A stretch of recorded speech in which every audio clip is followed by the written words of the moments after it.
গত 22 তারিখে এই 22শে জুলাই আমরা রাস্তায় নেমে দাবি উত্থাপন করেছি গ্রান্টিডেডদের ক্ষেত্রে।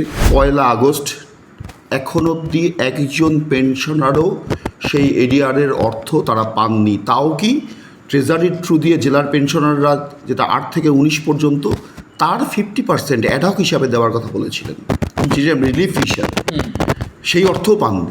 সরকার এটা দিতে দায়বদ্ধ। এটা কারুর দয়ার দানের বিষয় নয়। সুপ্রিম কোর্টের নির্দেশ রাজ্য সরকার কার্যকরী করতে দায়বদ্ধ।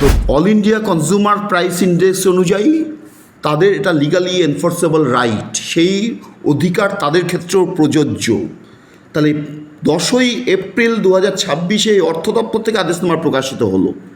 সরকার পরিবর্তন হয়েছে ঠিক, কিন্তু দপ্তর তো পরিবর্তন হয়নি, প্রশাসনের কাঠামো তো পরিবর্তন হয়নি। তাহলে সেই আদেশনামা অনুযায়ী এখনও কেন কার্যকরী হচ্ছে না? সেই জুন মাস গেল, জুলাই মাস গেল, জুলাই মাসের পেনশনও পেয়ে গেলেন, এরিয়ারের অর্থ ঢোকেনি। তা কলকাতার অভ্যন্তরে যে সমস্ত পেনশনাররা, ফ্যামিলি পেনশনাররা আছে, তারা কি অপরাধ করলেন? কেন 50% পাবেন তারা? কেন 50% তারা পাবেন? ডেটা যদি মিসম্যাচ হয়ে থাকে, তাহলে এতদিন ধরে ব্যাঙ্কগুলো কী করে পেনশন দিচ্ছেন? টাইম টু টাইম তো দিয়ে দিচ্ছেন পেনশনারদের ক্ষেত্রে। তাহলে পশ্চিমবঙ্গ প্রশাসন কি করছিল? সরকারের কাছে তথ্য থাকবে না, এটা হতে পারে? আমাদের কর্মচারীদের কাছে তথ্য আছে, সংগঠনগুলোর কাছে তথ্য আছে, সরকারের কাছে নেই। প্রথম থেকে বলে এসেছি যে একটা বেতন কমিশন কখনো 45 দিনের মধ্যে, এটা গাজর ঝোলানো ছাড়া কিছু না, নির্বাচনের প্রলুব্ধ করা ছাড়া কিছু না। তার বাস্তবতা হচ্ছে এখন কমিশনের হেড অফিস বলেছেন হয় কলকাতা বা ইন্ডিয়া, দরকার হলে দিল্লিতেও হতে পারে। তা দিল্লিতে হলে পশ্চিমবঙ্গের সরকারি কর্মচারীদের বেতন কমিশন, এখানে সংগঠনগুলো তো তার মেমোরেন্ডাম কোথায় দেবে? দিল্লিতে গিয়ে হিয়ারিং করবে। কোর্টের নির্দেশকে মান্যতা দিতে বাধ্য। এখনও সেটা দেওয়া হচ্ছে না। রাস্তায় অবশ্যই থাকবে, প্রয়োজন হলে সেই রাস্তার আন্দোলন, আরও বৃহত্তর আন্দোলনে গ্রান্টিডেডের কর্মচারীরা আমরা যৌথ মঞ্চগতভাবেই সেই বৃহত্তর আন্দোলনে যাব। দাদা, কলকাতা কর্পোরেশন এরিয়া যে সমস্ত পেনশনাররা রয়েছেন তাদের 50% তাদের বকেয়া দিয়ে দেওয়া হবে, এমন একটা নোটিফিকেশান বেরিয়েছিল।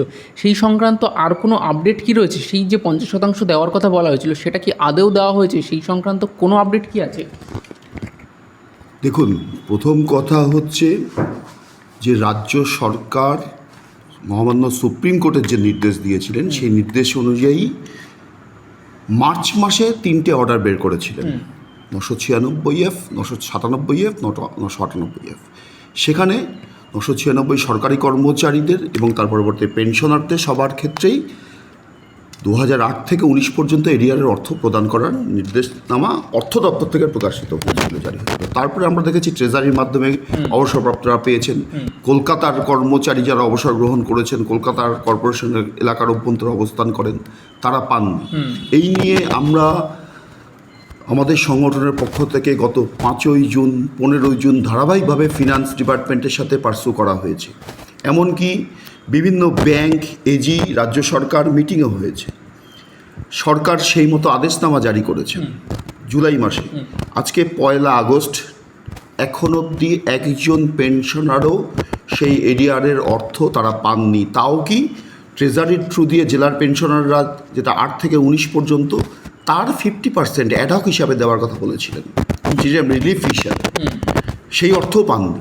প্রথম কথা, এটা রিলিফ নয়, দয়ার দান নয়, এটা তার অধিকার। সেই অধিকার থেকে স্টিল নাও এখন অবধি বঞ্চিত হয়ে আছে। কবে পাবেন এখন অবধি হয়ে আছে না। নানান ধরনের এই যে ইন্দু মালহোত্রা কমিটির কাছে যে সরকার সাবমিশন দিয়েছেন, সেখানেও তারা তথ্য তুলেছেন, ব্যাঙ্কগুলো ডেটা নিচ্ছেন ইত্যাদি। আলটিমেটলি গত 21শে জুলাই এজি থেকে একটা সার্কুলার ইস্যু করা হয় ব্যাঙ্কগুলোকে, যে ব্যাঙ্কগুলোর ক্ষেত্রে কোন কোন ডেটা তারা পেয়েছে, এবং সেই ব্যাঙ্কগুলোর ক্ষেত্রে স্টেট ব্যাঙ্কে রাজ্য সরকার বলছেন সাবমিশন দিয়ে সুপ্রিম কোর্টে যে 14,197 জনের ডেটা তারা পেয়েছেন, পিএনবির 4,786 জনের পেয়েছেন, ইউকো ব্যাংকের 1,105 জনের পেয়েছেন। তাহলে তাদেরটা 21 তারিখেও যদি এজি থেকে ডাইরেকশন দেওয়া থাকে, এখন অবধি একটা অর্থ, 1 নয়া পয়সাও কোনো অবসরপ্রাপ্তরা তারা পাননি। তাহলে কোন জায়গায় আটকাচ্ছে? রাজ্য সরকার কি ভাবছেন? সেখানে দাঁড়িয়ে রাজ্য সরকারের কোনো ধরনের কোনো পদক্ষেপ সেইভাবে প্রকাশ্যে আসেনি। এটা তো বারবার একটা চিন্তার বিষয় হয়ে দাঁড়াচ্ছে, যারা অবসরপ্রাপ্ত কর্মীরা রয়েছেন তারা অনেকেই এই সমস্যায় ভুগছেন। তাদের কি বার্তা দিচ্ছেন আপনারা, যে কীভাবে সন্তুষ্টিতে রাখছেন? তারাও তো দিনের পর দিন তাদের মনে একটা ক্ষোভ জমা হচ্ছে।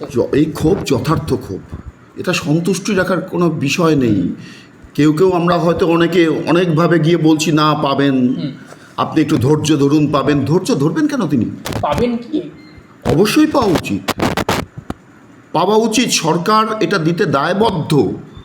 এটা কারুর দয়ার দানের বিষয় নয়। সুপ্রিম কোর্টের নির্দেশ রাজ্য সরকার কার্যকরী করতে দায়বদ্ধ। 1 জুন মাননীয় মুখ্যমন্ত্রী যখন 4টে সংগঠনকে নিয়ে আলোচনায় বসেছিলেন, তিনি সেখানে প্রতিশ্রুতি দিয়েছিলেন, তাদের সামনে বলেছিলেন, অর্থ সচিবকে বলেছিলেন দেখে নিতে, যে 7 দিনের মধ্যে তারা পেয়ে যাবেন।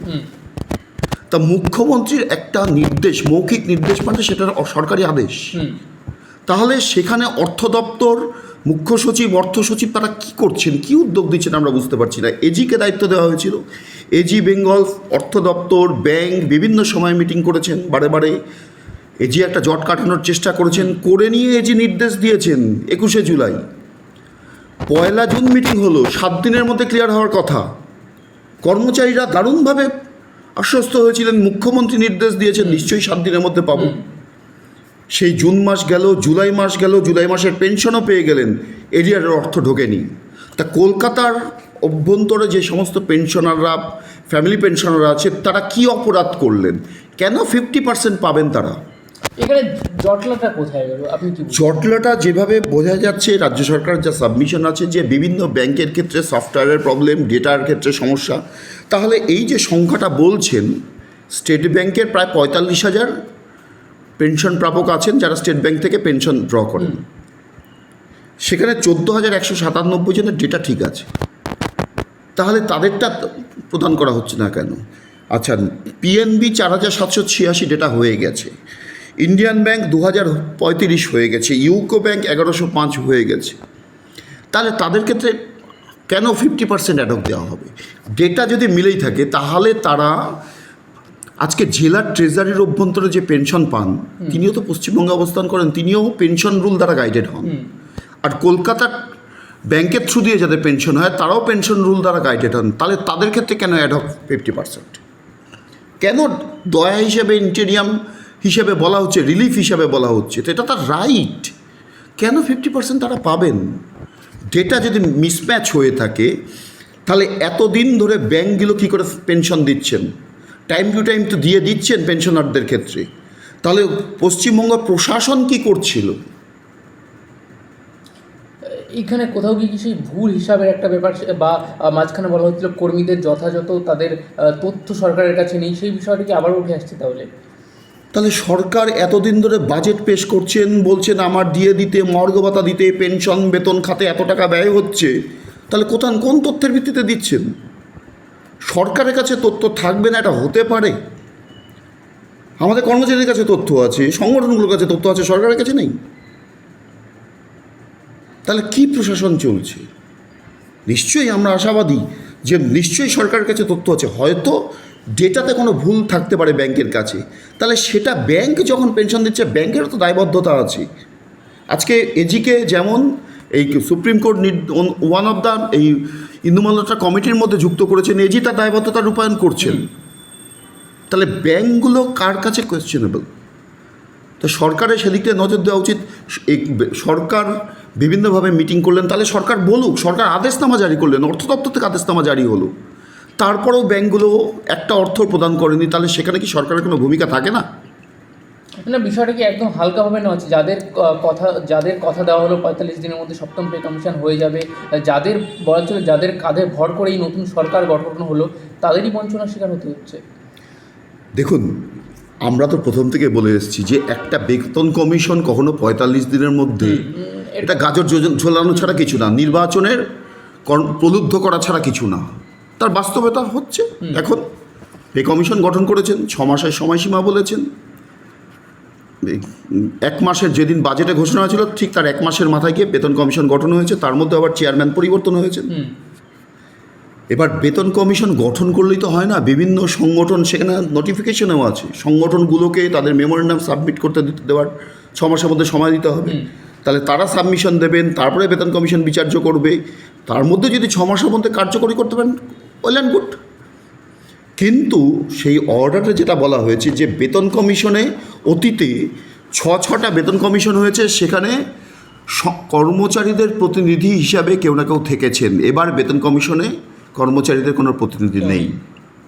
তার ফলে আমরা যেটা ডিমান্ড করেছি সরকারের কাছে এই বেতন কমিশন গঠনের মধ্যে দিয়ে, যে জেসিএম টাইপের, সেন্ট্রালে যেমন জেসিএম আছে সেরকম পশ্চিমবঙ্গ জেসিএম করতে হবে। জয়েন্ট কনসালটেটিভ মেশিনারি একটা তৈরি কেন্দ্রীয় সরকারের ন্যায় রাজ্য সরকারকে গঠন করতে হবে, যেখানে সংগঠনগুলো তাদের মতামত দিতে পারেন। পে কমিশনের হেড অফিস বলেছেন হয় কলকাতা বা ইন্ডিয়া, দরকার হলে দিল্লিতেও হতে পারে। তো দিল্লিতে হলে পশ্চিমবঙ্গের সরকারি কর্মচারীদের বেতন কমিশন, এখানে সংগঠনগুলো তো তার মেমোরেন্ডাম কোথায় দেবে? দিল্লিতে গিয়ে হিয়ারিং করবে। পশ্চিমবঙ্গেই হওয়া প্রয়োজন, এবং সংগঠনগুলো বা কর্মচারীদের প্রকৃত প্রতিনিধিত্বকারী দীর্ঘ অভিজ্ঞতা সম্পন্ন সংগঠনগুলোর মতামত যাতে এই পে কমিশন গ্রহণ করেন এবং মর্যাদা দেন, সেই প্রত্যাশা আমরা রাখব। 6ষ্ঠ বেতন কমিশনের ক্ষেত্রে আমাদের তিক্ত অভিজ্ঞতা। বেতন কমিশন কার্যকরী হলো, কিন্তু পে কমিশন কি রেকমেন্ড করলেন সেটা প্রায় 8 বছরের মাথায় গিয়ে পাবলিশ করতে রাজ্য সরকার বাধ্য হলেন, পাবলিক ডোমেনে নিয়ে আসতে গিয়ে হাইকোর্টে কেস হওয়ার মধ্যে দিয়ে। আশা করব 7ম বেতন কমিশন সেই পথে চলবে না। মানে একটা শেষ প্রশ্ন, এই গ্রান্টি নিতে যারা রয়েছেন এবং অবসরপ্রাপ্ত যারা রয়েছেন তাদের কি প্রাপ্ত যে ডিএ, বকেয়া যে ডিএ, সেটা পাওয়ার জন্য আবারও কি তাদের রাস্তায় নামতে হবে?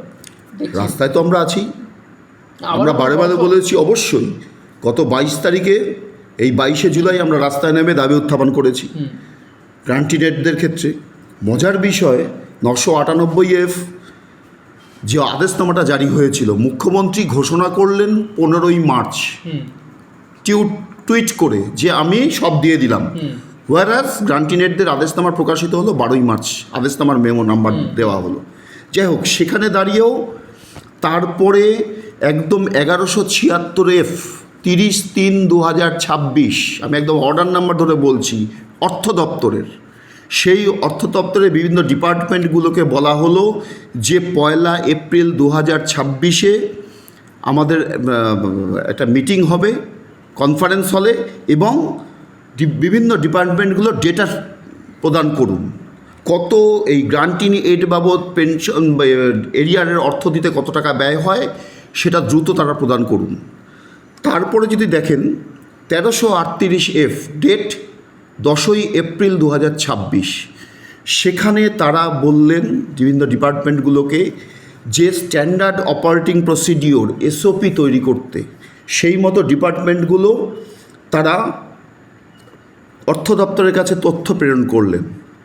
তাহলে এটা তো ফিনান্স ডিপার্টমেন্টের অর্ডার যে গ্রান্টিনেটদের ক্ষেত্রেও সমানভাবে এই মানে all India consumer price index অনুযায়ী তাদের এটা লিগালি এনফোর্সেবল রাইট, সেই অধিকার তাদের ক্ষেত্রেও প্রযোজ্য। তাহলে 10ই এপ্রিল 2026-এ অর্থ দপ্তর থেকে আদেশনামা প্রকাশিত হলো। সরকার পরিবর্তন হয়েছে ঠিক, কিন্তু দপ্তর তো পরিবর্তন হয়নি, প্রশাসনের কাঠামো তো পরিবর্তন হয়নি। তাহলে সেই আদেশনামা অনুযায়ী এখনও কেন কার্যকরী হচ্ছে না? এই দাবি আমরা তুলেছি বারে বারে। গ্রান্টিনেটের অভ্যন্তরে থাকা বিভিন্ন অংশের কর্মচারীরা, তাদের ন্যায্য অধিকার এটা। বিভিন্ন সময়ে আমরা দেখেছি এই যে ইন্দু মালহোত্রা কমিশনের কাছে সাবমিশন হয়েছে, সেখানেও সরকার বলছেন, সরকার মানে একদম তারা তাদের প্রতি সহৃদয়, তারা বিবেচনা করবেন। এটা বিষয়টা বিবেচনার বিষয় নয়, এটা তাদের অধিকার। সেই অধিকারটার সরকার মান্যতা দিতে, কোর্টের নির্দেশকে মান্যতা দিতে বাধ্য। এখনও সেটা দেওয়া হচ্ছে না। রাস্তায় অবশ্যই থাকবে, প্রয়োজন হলে সেই রাস্তার আন্দোলন, আরও বৃহত্তর আন্দোলনে গ্রান্টিনেটের কর্মচারীরা আমরা যৌথ মঞ্চগতভাবেই সেই বৃহত্তর আন্দোলনে যাব। কোনো ধরনের কোনো মৌখিক প্রতিশ্রুতির উপর দাঁড়িয়ে নয়, আমার অধিকার আমি লড়াই করেই বুঝে নেব। আজকে বলুন, এই যে গ্রান্টিনেট পাননি, একইভাবে ওয়ার্ক চার্জ কর্মচারী যারা এইচআরএমএসে যাদের বেতন হয়, যারা রাজ্য সরকারি কর্মচারীদের ন্যায় সমানভাবে সুযোগ পান, জিটিএর আন্ডারে গোর্খা টেরিটোরিয়াল অ্যাডমিনিস্ট্রেশন যেটা আছে জিটিএ দার্জিলিং এলাকায়, সে জিটিএর অভ্যন্তরে যেখানে HRMS নেই, সেই কর্মচারীরাও এখন অবধি এরিয়ারের অর্থ পাননি। তাহলে তাদের ক্ষেত্রে ফিনান্স ডিপার্টমেন্ট কী করছেন তার কোনো সম্পূর্ণ ধোঁয়াশায় আছেন কর্মচারীরা। এই দাবি আমরা বারে বারে তুলছি, ফিনান্স ডিপার্টমেন্টে পার্সু করা হচ্ছে, কিন্তু নীতিগতভাবে কোনো সিদ্ধান্ত এখন পর্যন্ত রাজ্য প্রশাসন থেকে প্রদান করা হয়নি। ফলে অবিলম্বে এ বিষয়ে রাজ্য সরকারকে আমরা এর দৃষ্টি দিতে অনুরোধ করছি।